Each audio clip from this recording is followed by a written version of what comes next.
안녕하세요. TV 시사포커스입니다. 2026년 서울 부동산 시장, 과연 어떻게 될까요?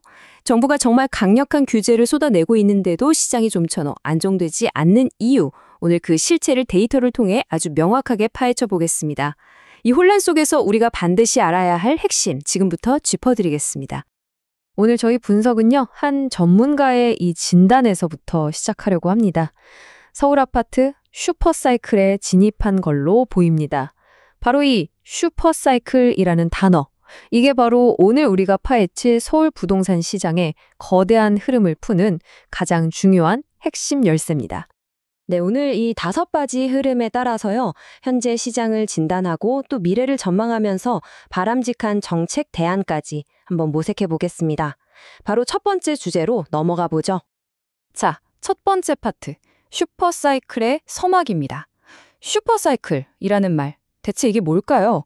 그리고 서울은 언제부터 이 거대한 흐름에 들어서게 된 걸까요?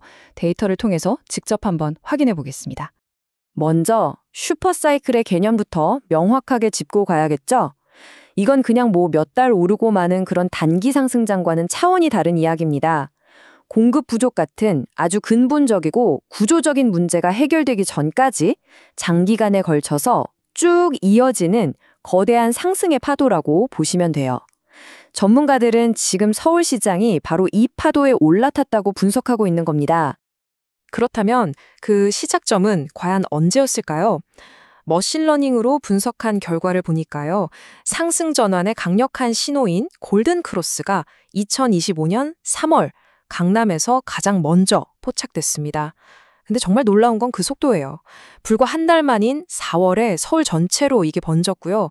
6월에는 노원구까지 합류하면서 서울 전역이 이제는 빼도 박도 못하는 상승장에 들어섰다는 걸 명확히 보여주고 있습니다. 좋습니다. 그렇다면 이 어마어마한 슈퍼사이클을 이렇게 밀어 올리는 힘은 대체 무엇일까요? 지금부터 살펴볼 이 3가지 구조적인 요인을 이해해야만 왜 현재 시장이 우리 예상과 전혀 다르게 움직이는지 그 이유를 알 수 있습니다. 이 거대한 흐름을 만드는 3가지 엔진이 있습니다. 첫째, 글로벌 유동성입니다. 아시겠지만 전 세계적으로 금리를 낮추는 분위기잖아요. 그러면서 막대한 돈이 시장에 풀리고 있는 거고요. 둘째, 바로 인플레이션입니다. 가만히 있어도 내 돈의 가치는 떨어지고 건설 원가는 계속 오르니까 당연히 안전자산인 부동산으로 수요가 쏠릴 수밖에 없는 거죠. 그리고 가장 결정적인 마지막 3번째 엔진, 바로 압도적인 공급 부족입니다. 이게 시장의 불안 심리를 자극하면서 가격 상승을 이끄는 가장 핵심적인 요인이라고 할 수 있습니다. 자, 이 그래프 한번 보시죠. 이게 지금 문제의 핵심을 아주 적나라하게 보여주는데요. 서울에 매년 필요한 아파트 공급량이 약 3만 4천 채 정도입니다. 그런데 보세요. 2026년부터 공급량이 반토막이 나더니 2029년에는 고작 3천 채 수준으로 곤두박질 칩니다. 이건 단순한 부족이 아니죠. 말 그대로 공급 절벽을 넘어서 공급 소멸에 가까운 정말 충격적인 데이터고요. 시장의 미래를 어둡게 보는 가장 큰 이유가 바로 여기에 있습니다. 여기에 심리적인 요인도 무시할 수가 없습니다. 요즘 뉴스 보면 연일 수십억 원짜리 아파트가 거래됐다는 소식이 나오잖아요. 사실 나와는 상관없는 얘기 같지만 이게 은연중에 시장 전체의 가격 기준점, 그러니까 앵커 역할을 하게 됩니다. 아니, 저기가 저 가격인데 우리 동네는 아직 싸네? 이런 인식이 시장에 쫙 퍼지면서 모든 가격대를 위로 함께 끌어올리는 거죠. 이걸 바로 앵커링 효과라고 합니다. 자, 이런 상황에서 정부가 가만히 있지는 않았겠죠. 아주 강력한 카드를 꺼내들었습니다. 바로 수요 억제책인데요. 그런데 이 정책들은 왜 대세 상승이라는 이 거대한 파도 앞에서 힘을 쓰지 못했을까요? 그 한계와 누구도 예상치 못했던 부작용들을 지금부터 자세하게 분석해 보겠습니다. 정부는 2025년 불과 4개월 사이에 2차례에 걸쳐서 시장의 돈줄을 아예 틀어막는 초강력 규제책을 발표했습니다. 수요를 억누르면 시장이 안정될 것이다, 이런 계산이었죠. 하지만 과연 그 의도대로 됐을까요? 각 대책의 내용을 좀 더 구체적으로 한번 살펴보겠습니다. 먼저 6.27 대책입니다. 핵심은 딱 하나입니다. 집값이 얼마든 소득이 얼마든 상관없이 대출 한도를 최대 6억 원으로 그냥 쾅 묶어버린 겁니다. 이게 과거의 모든 규제를 다 합친 것보다 더 강력하다 이런 평가를 받을 만큼 정말 파격적인 조치였죠. 다주택자의 대출 길을 막고 또 발표 하루 만에 바로 시행해서 시장의 돈줄을 아주 급격하게 채려고 했던 겁니다. 그런데도 시장이 잡히지 않자 4개월 뒤에 더 강력한 10.15 대책이 나옵니다.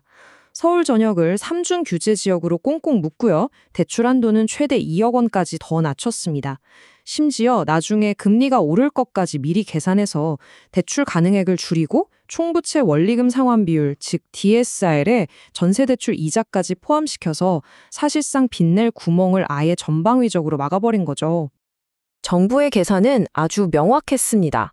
돈줄을 꽉 쥐면 수요가 줄어들 거고 그럼 집값도 잡힐 것이다. 하지만 결과는 어땠을까요? 이 수요 억제책은 시장 안정은커녕 오히려 아주 심각한 부작용들만 낳고 말았습니다. 이게 바로 시장이 내놓은 대답입니다. 정책 발표 한 달 만에 나타난 현상이죠. 거래를 줄여서 가격을 잡으려고 했는데 결과는 정반대였습니다. 집주인들이 대출이 막혀서 이사 가기가 어려워지니까 아예 집을 팔지 않고 매물을 걷어들이는 매물 잠김 현상이 나타난 겁니다. 이 그래프처럼 송파구, 용산구 같은 핵심 지역의 매물이 급격히 줄면서 가뜩이나 부족한 공급을 더욱 악화시키는 결과를 낳았습니다. 그렇다면 이 정책은 도대체 누구를 위한 것이었을까요?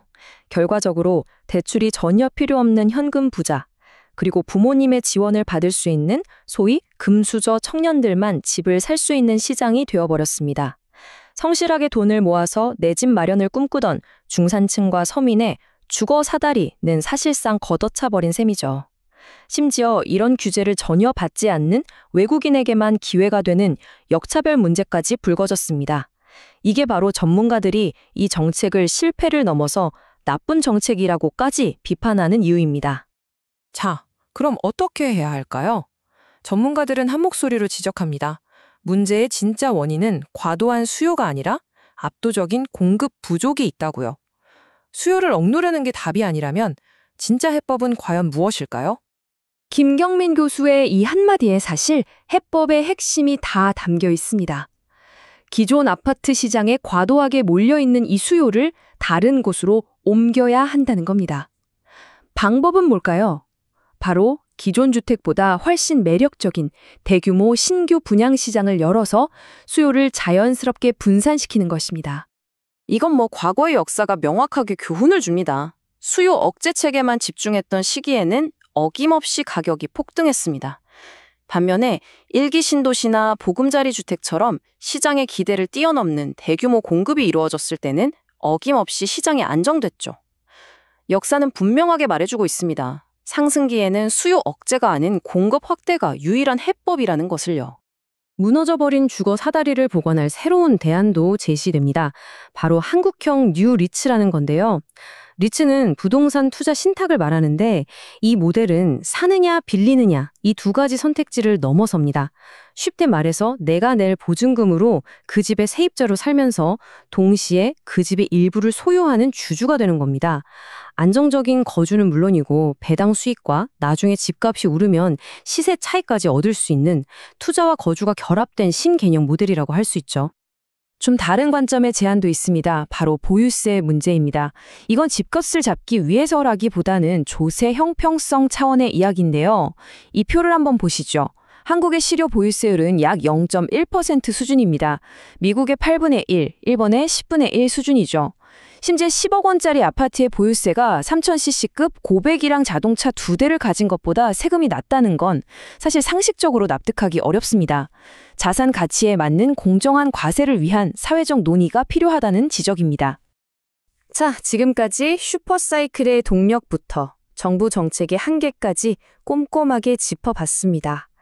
이 분석을 바탕으로 여러분이 가장 궁금해하실 2026년 이후의 부동산 시장을 전망하면서 오늘 논의를 마무리하겠습니다. 데이터가 보여주는 미래는 솔직히 좀 암울할 정도로 명확합니다.